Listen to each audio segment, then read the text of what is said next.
तो मूवी के स्टार्ट में हम देखते हैं कि थोर की शिप के आगे एक काफी बड़ा स्पेसशिप आकर रुकता है और ये स्पेसशिप किसी और का नहीं बल्कि ग्रेट थैनोस का होता है। और थैनोस वहाँ पर अपनी एक पूरी टीम के साथ आया होता है और उसकी टीम का नाम ब्लैक ऑर्डर था। और जब थैनोस और उसकी टीम थोर की शिप में जाते हैं तो वहाँ जाकर वो थोर के सारे लोगों को मार डालते हैं। इसके बाद थैनोस लोकी के पास आता है उससे स्पेस स्टोन लेने के लिए, लेकिन तभी थैनोस वहाँ पर थोर को जान से मारने की धमकी देता है। लेकिन इसी बीच वहाँ पर हल्क भी आ जाता है और यहाँ पर हम उन दोनों के बीच हैंड टू हैंड काफी जबरदस्त फाइट देखते हैं। और मजे की बात तो ये है कि हल्क के पास सुपर ह्यूमन पावर है और साथ साथ थैनोस के अंदर भी सुपर ह्यूमन पावर्स पाए जाते हैं। और यहाँ पर हम उन दोनों की बड़ी तगड़ी किस्म की और बड़ी अच्छी फाइट देखते हैं। स्टार्टिंग में तो लगभग दोनों ही एक दूसरे पर भारी पड़ रहे थे, लेकिन अब क्योंकि थैनोस हल्क से काफी ज्यादा पावरफुल था तो इसीलिए वो हल्क को वहीं पर हरा देता है। और जब हाइमडॉल को इस बात का रियलाइज होता है कि थैनोस के सामने कोई नहीं टिक सकता तो इसीलिए वो हल्क को वहाँ से अर्थ पर भेज देता है। लेकिन जब थैनोस उसे ऐसा करते देखता है तो उसे बहुत गुस्सा आता है, इसीलिए वो हाइमडॉल को वहीं पर ही मार डालता है। और इसके बाद थैनोस थोर को भी जान से मारने की कोशिश करता है, जिस पर लोकी उसे कहता है कि इसे छोड़ दो और इसके बदले में मैं तुम्हें स्पेस स्टोन देने के लिए तैयार हूँ। और फिर लोकी थैनोस को वो स्पेस स्टोन दे ही देता है, लेकिन थैनोस तो यहाँ पर भी चीटिंग करता है और वो लोकी को जान से मार डालता है। अब इस बात की वजह से थोर को काफी गुस्सा भी आता है और उसे काफी बुरा भी लगता है, लेकिन अब क्योंकि उसके हाथ पैर बांधे गए थे इसीलिए वो तो कुछ भी नहीं कर सकता था। इसके बाद थैनोस अपने थर्ड स्टोन को हासिल करने के लिए उस शिप से चला जाता है, लेकिन जाते जाते वो इस शिप को काफी बुरे तरीके से एक्सप्लोड कर देता है। अब क्योंकि पूरे स्पेस में ही वो शिप डिस्ट्रॉय हो चुका था इसीलिए थोर भी वही स्पेस में फ्लाई कर रहा होता है, लेकिन ठीक उसी टाइम पर वहाँ गार्डियंस ऑफ द गैलेक्सी की टीम पहुँच जाती है। और जब वो थोर को उस स्पेस में उड़ता हुआ देखते हैं तो वो उसे अपने शिप में ले आते हैं। वहाँ पर मैंटिस होती है जिसके पास किसी का भी माइंड पढ़ने की एबिलिटी होती है और जब वो थोर के सर पर अपना हाथ रखती है तो उससे पता चलता है कि ये काफी दुखी है, काफी पेन में है क्योंकि इसने बहुत सारे लोगों को खो दिया है। इसलिए इतनी ही देर में थोर की भी आंख खुल जाती है और यहाँ पर वो गार्डियंस ऑफ द गैलेक्सी को रिवील करता है कि थैनोस आ चुका है और अब वो इन्फिनिटी स्टोन्स के पीछे पड़ा हुआ है, जिसकी मदद से वो इस पूरी दुनिया को आधा आधा बांट सकता है। यहाँ पर थोर पीटर क्विल को अपनी हेल्प करने के लिए कहता है और वो कहता है कि अगर थैनोस के हाथों में सारे स्टोन्स लग गए तो वो पूरी ही दुनिया को डिस्ट्रॉय कर देगा, सब कुछ खत्म कर देगा। तो इसीलिए वो यहाँ पर अपनी दो टीम्स बना लेते हैं। एक टीम में तो थोर, रॉकेट और ग्रूट होते हैं, मीनवाइल दूसरी टीम में पीटर क्विल, गमोरा, नेब्यूला और ड्रैग्स हो जाते हैं। अब यहाँ पर थोर पीटर क्विल को कहता है कि जब तक मेरे पास मेरा हथियार यानी मेरा हैमर नहीं होगा तब तक मैं थैनोस का कुछ नहीं बिगाड़ सकता, तो इसीलिए उसे अपना हैमर लेने के लिए निडाविलियर जाना पड़ता है। दूसरी तरफ पीटर क्विल, गमोरा और नेब्यूला नोवेयर में पहुंच जाते हैं और ये वो जगह थी जहाँ पर दी कलेक्टर रहता था, क्योंकि कलेक्टर के पास ही थर्ड स्टोन यानी दी रियलिटी स्टोन था। इसके बाद हम देखते हैं कि हल्क को हाइमडॉल ने अर्थ पर भेज दिया था और जब वो अर्थ पर आता है तो वो न्यूयॉर्क सेंटर में आकर गिरता है, उस जगह पर जहाँ पर डॉक्टर स्ट्रेंज और वोंग थे। और जब हल्क उन दोनों को देखता है तो बताता है कि थैनोस आ गया है और अब हमें कोई नहीं बचा सकता। तब उसे इतना घबराया हुआ देखकर डॉक्टर स्ट्रेंज भी घबरा जाते हैं। इसके बाद डॉक्टर स्ट्रेंज ब्रूस बैनर यानी हल्क के साथ टोनी स्टार्क यानी आयरन मैन से हेल्प मांगने जाता है। वहाँ पहुंचकर ये दोनों टोनी स्टार्क को बताते हैं कि थैनोस आ गया है और वो इन्फिनिटी स्टोन्स के पीछे पड़ गया है, जिसकी वजह से पूरे यूनिवर्स और अर्थ को खतरा है और अगर उसने ये सारे स्टोन्स हासिल कर लिए तो हमारा ये अर्थ खतरे में पड़ सकता है। अब यहाँ पर मैं आपको इन स्टोन्स के बारे में थोड़ी सी डिटेल्स बता देती हूँ। पहले नंबर पर आता है पावर स्टोन। इसके अंदर ये पावर होती है कि ये किसी भी इंसान की पावर को कम भी कर सकता है और ज्यादा भी कर सकता है। सेकंड नंबर पर आता है स्पेस स्टोन। इसके अंदर ये पावर होती है कि ये किसी भी चीज को एक जगह से दूसरी जगह ट्रांसफर कर सकता है इजीली, जैसा कि स्पेस में ऐसा होता रहता है। थर्ड नंबर पर है दी रियलिटी स्टोन। अब इस स्टोन के अंदर ये पावर होती है कि ये किसी भी रियलिटी को बदल सकता है। इट्स मीन आप क्लाइमेट को अपनी मर्जी के मुताबिक चेंज कर सकते हैं।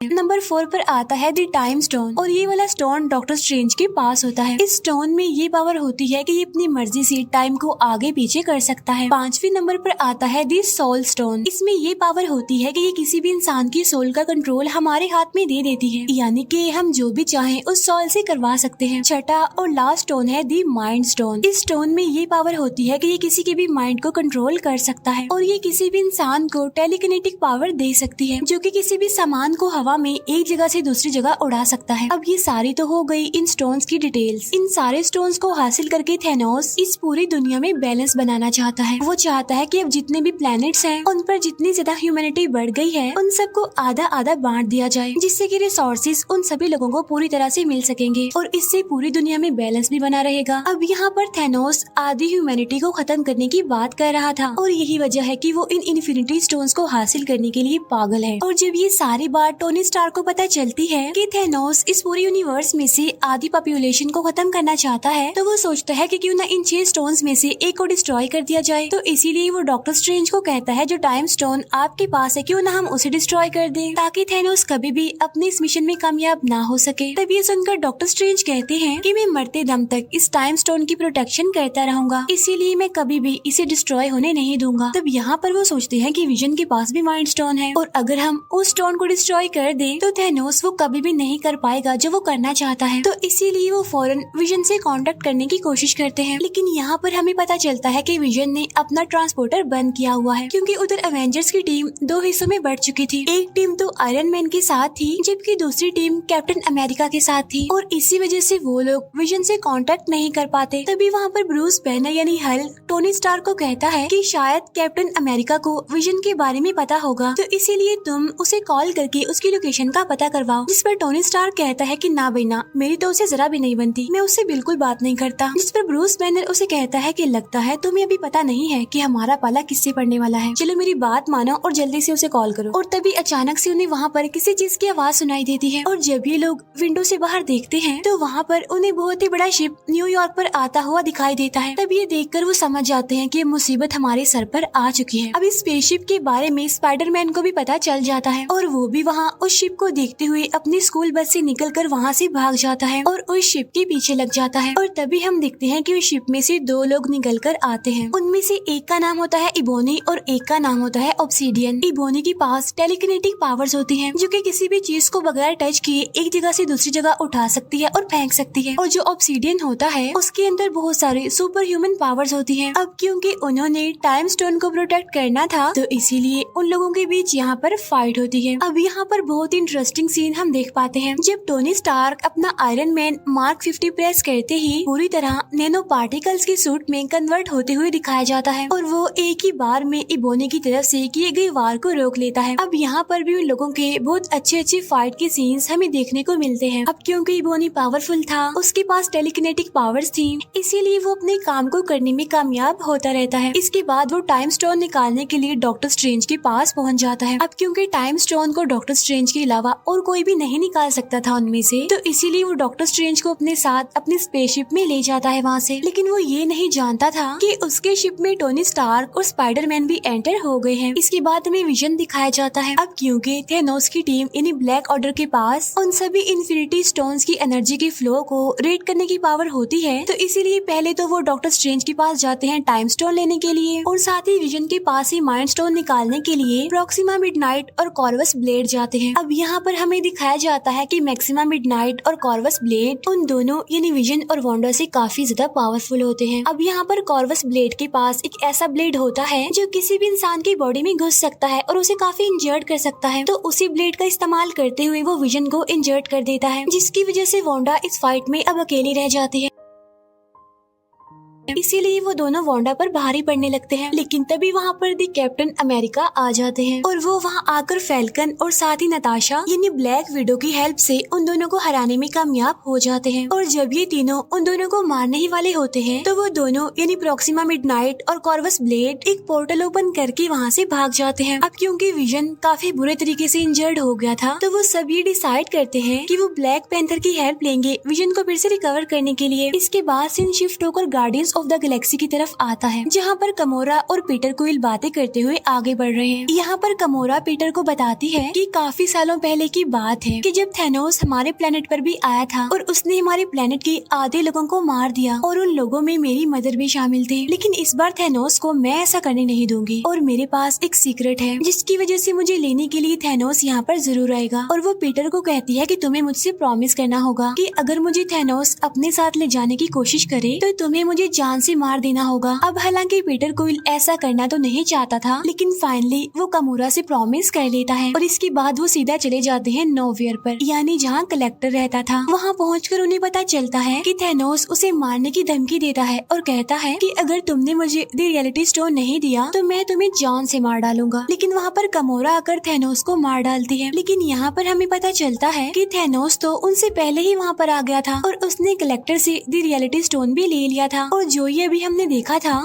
वो असल में थैनोस ने एक एक्स्ट्रा एंटिटी क्रिएट की थी सिर्फ कामोरा को अपने ट्रैप में फंसाने के लिए। जब पीटर क्विल को ये बात पता चलती है कि थैनोस कामोरा को अपने साथ ले जाने वाला है तो वो कामोरा को अपनी गन से शूट करने की कोशिश करता है, लेकिन थैनोस उसकी गन में से बुलेट्स की बजाय बबल्स बना देता है। इसके बाद वो कामोरा को वहाँ से लेकर निकल जाता है। इसके बाद हमें उसी बड़ी सी स्पेसशिप का सीन दिखाया जाता है, यानी जो न्यूयॉर्क में आई थी, जहाँ पर इबोनी डॉक्टर स्ट्रेंज के साथ होता है। लेकिन अब क्योंकि उस स्पेसशिप में हमारे आयरन मैन और स्पाइडरमैन भी होते हैं तो इसीलिए वो कुछ मुश्किलात का सामना करने के बाद डॉक्टर स्ट्रेंज को बचा ही लेते हैं। साथ साथ वो इबोनी को स्पेस में मरने के लिए छोड़ देते हैं। अब यहाँ पर उन लोगों के बीच डिस्कशन होने लगती है। अब यहाँ पर टोनी स्टार्क डॉक्टर स्ट्रेंज को कहते हैं कि मैं थैनोस को इस टाइम स्टोन के लिए अर्थ पर लाकर बहुत सारे लोगों को मरने नहीं दे सकता, और अगर वो ये टाइम स्टोन लेना चाहता है तो उससे लड़ने के लिए हमें उसे कहीं और बुलाना पड़ेगा। अब क्योंकि थैनोस टाइटन प्लेनेट से आया था तो इसीलिए वो लोग टाइटन प्लेनेट पर जाकर थैनोस से लड़ने का डिसाइड करते हैं। इसके बाद हमें थैनोस और कामोरा दिखाए जाते हैं जो कि दोनों वॉरमिर में होते हैं, जहाँ पर उनकी मुलाकात होती है रेड स्कल से। यहाँ पर हमें रेड स्कल सोल स्टोन का गेट कीपर दिखाया गया है। यहाँ पर थैनोस रेड स्कल से पूछता है कि सोल स्टोन को कैसे हासिल किया जाता है। तब रेड स्कल थैनोस को बताता है कि सोल स्टोन सारे स्टोन्स में से सबसे ज्यादा पावरफुल है, लेकिन इस स्टोन को हासिल करने के लिए हमें किसी को सेक्रीफाइस करना पड़ता है। क्योंकि वो एक सोल स्टोन है इसीलिए सोल के बदले सोल, यानी सोल स्टोन को हासिल करने के लिए एक जान की कुर्बानी। और यहाँ पर थैनोस अपनी बेटी कामोरा को सेक्रीफाइस कर देता है और यहाँ पर अब उसके पास चौथा स्टोन यानी सोल स्टोन भी आ जाता है। इसके बाद हमें थोर, ग्रूट और रॉकेट दिखाए जाते हैं जो कि एक ऐसे एरिया में पहुँचते हैं जहाँ पर छोटे लोग यानी बोने रहते हैं, क्योंकि बोने ही तो सबसे अच्छे वेपन्स बना सकते हैं। यहाँ पर हम ये जान पाते हैं कि जब उन बोनों ने थोर का वेपन यानी हथौड़ा बनाया था तो थैनोस ने उस जगह की सारी भट्टियों को भी डिस्ट्रॉय कर दिया था और साथ साथ उन सभी बोनों में से सिर्फ एक को ही वहीं पर जिंदा छोड़ दिया था। और जब थोर को ये बात पता चलती है तो वो उनमें से एक बोने को उसकी हेल्प करने के लिए कहता है, जिस पर वो बोना कहता है कि सॉरी मैं तुम्हारी हेल्प नहीं कर सकता, क्योंकि अगर मैंने ऐसा किया और थैनोस को पता चल गया तो वो मुझे और इस पूरे प्लेनेट को डिस्ट्रॉय कर देगा। लेकिन जब थोर उसे ये कहता है कि अगर मुझे मेरा हैमर मिल गया तो मैं थैनोस को जरूर हरा दूंगा,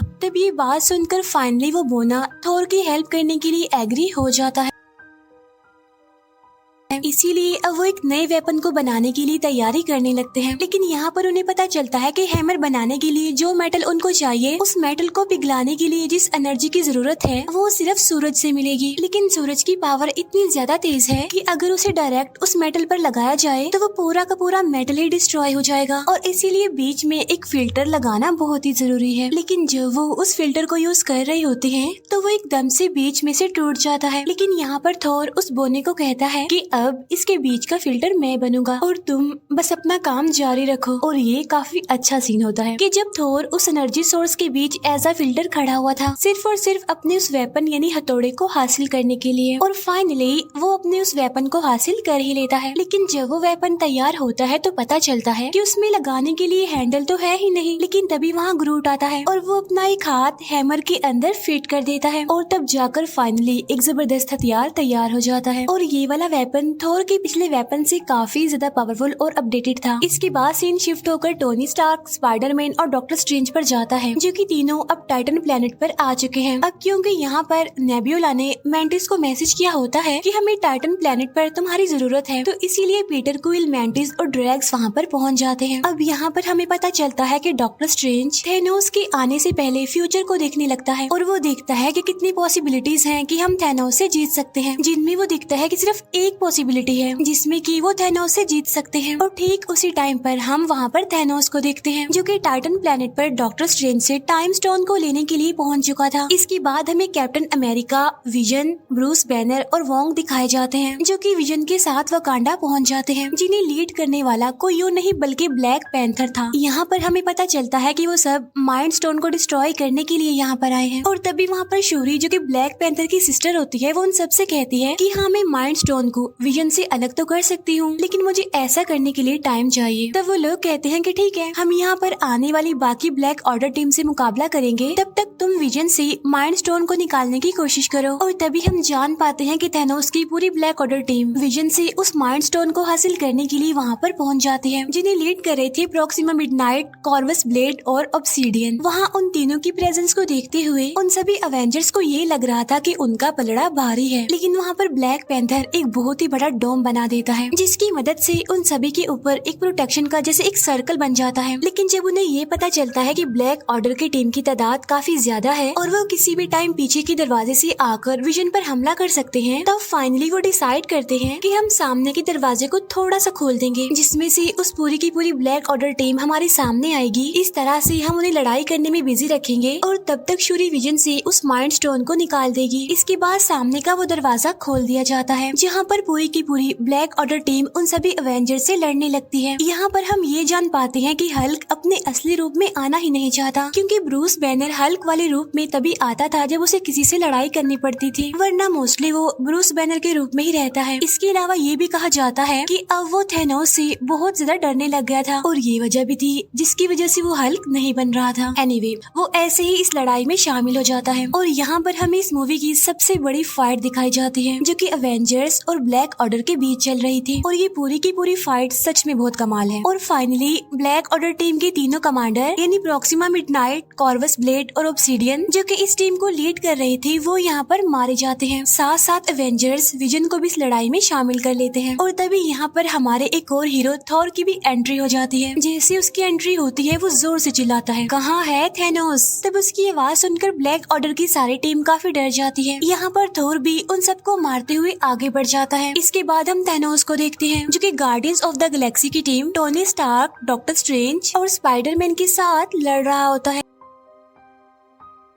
अब हालांकि वो लोग थैनोस को काबू करने और उसके हाथ से गोल्ड आर्मर निकालने की काफी कोशिश करते हैं, लेकिन थैनोस तो इतना ज्यादा पावरफुल होता है कि वो सभी को मारना शुरू कर देता है। किसी को भी वो अपने आगे टिकने नहीं दे रहा था। लेकिन इस फाइट के बीच एक टाइम ऐसा भी आता है जब वो पूरी टीम थैनोस को पकड़ ही लेती है और स्पाइडरमैन उसके हाथ से वो गोल्ड आर्मर निकालने की कोशिश करता है। लेकिन यहाँ पर पीटर क्वाइल एक काफी बड़ी गलती कर देता है। वो थैनोस के पास आकर उसे पूछता है कि तुमने गमोरा का क्या किया, और वो थैनोस के मुंह पर अपनी गन और पंच से मारना शुरू कर देता है, जिसकी वजह से थैनोस फिर से होश में आ जाता है और वो फिर से अपना गोल्ड आर्मर पहनकर उन सबको मारने लगता है, उन पर भारी पड़ने लगता है। अब यहाँ पर हम एक और बड़ी जबरदस्त फाइट देखते हैं जहाँ पर हमारे टोनी स्टार्क यानी आयरन मैन थैनोस से लड़ रहे होते हैं। अब आयरन मैन का ये सूट काफी पावरफुल था, इसीलिए उनके बीच एक जबरदस्त टेक्निकल फाइट चलने लगती है। अब हालांकि यहाँ पर थैनोस की बॉडी से खून का सिर्फ एक ड्रॉप निकलता है, लेकिन इस वजह से उसे इतना ज्यादा गुस्सा आ जाता है कि वो टोनी स्टार्क को उसी के ब्लेड से काफी इंजर्ड कर देता है और उसे जान से मारने लगता है। लेकिन तब डॉक्टर स्ट्रेंज थैनोस को कहता है कि तुम इसे मत मारो, तुम इसे छोड़ दो, और अगर तुम इसे छोड़ दोगे तो मैं टाइम स्टोन तुम्हें दे दूंगा। अब हालांकि यहाँ पर टोनी स्टार्क डॉक्टर स्ट्रेंज को ऐसा करने से मना करता है, लेकिन यहाँ पर टोनी स्टार्क यानी आयरन मैन की जान बचाने के लिए डॉक्टर स्ट्रेंज को ये सैक्रिफाइस करना ही पड़ता है और अपना टाइम स्टोन थैनोस को दे देता है। और जैसे ही थैनोस को उसका 5वां स्टोन मिलता है तो वो खुशी से दहाड़ने लगता है। इसके बाद वो स्पेस स्टोन को यूज करते हुए वहाँ से निकल जाता है और सीधा वहाँ से पहुँचता है अर्थ पर यानी वकांडा में, जहाँ पर पहले ही ब्लैक ऑर्डर और एवेंजर्स के बीच फाइट चल रही थी। उधर विजन और वांडा के बीच डिस्कशन चल रही होती है। यहाँ पर विजन वांडा को कहता है कि अगर थैनोस यहाँ पर आकर मुझे जान से मार कर माइंड स्टोन लेगा तब भी मैं मर जाऊंगा, और अगर तुम ये स्टोन निकाल दोगी तब भी मैं मर जाऊंगा, तो क्यों ना तुम ही स्टोन को निकाल कर मुझे आजादी दो। इसके बाद इस माइंड स्टोन को डिस्ट्रॉय कर दो, जिससे होगा ये कि थैनोस जो करना चाह रहा है वो उसमें नाकामयाब हो जाएगा। अब यहाँ पर वांडा ना चाहते हुए भी विजन के सर से वो माइंड स्टोन निकालने की कोशिश करती है और फाइनली वो उस माइंड स्टोन को निकालने में कामयाब भी हो जाती है। लेकिन जैसे ही वो उसे डिस्ट्रॉय करने लगती है तो वहाँ पर थैनोस आ जाता है, जो यहाँ पर आकर टाइम को रिवर्स करता है, यानी टाइम को पीछे कर देता है। यानी उस टाइम में जब वो माइंड स्टोन विजन के सर पर लगा हुआ था और वो विजन के सर से माइंड स्टोन ले लेता है और उसे अपने गोल्ड आर्मर में पहन लेता है। अब यहाँ पर थैनोस वो सारे स्टोन्स ले चुका था, लेकिन तभी वहाँ पर थोर आ जाता है और वो अपने हैमर को थैनोस पर दे मारता है। लेकिन यहाँ पर थैनोस थोर से कहता है कि थोर, तुमने गलती कर दी, तुम्हें इस हैमर को मेरे सर पर मारना चाहिए था। और तभी यहाँ पर थैनोस